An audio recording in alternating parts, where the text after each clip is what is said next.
How to accept a meeting invite via keyboard shortcut in Outlook 2007.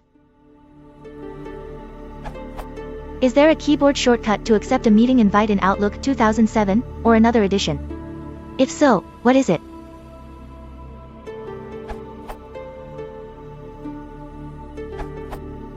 There are two ways you can accept a meeting request.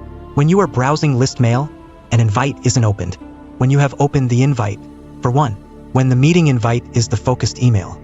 Press Shift plus F10. This will open the context menu. Right-click menu of invite. Now press C again, C and enter. Now use common response key.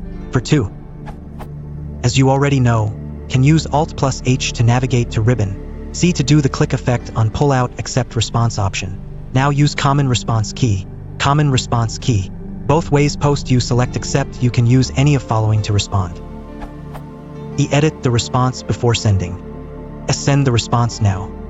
D. Don't send a response.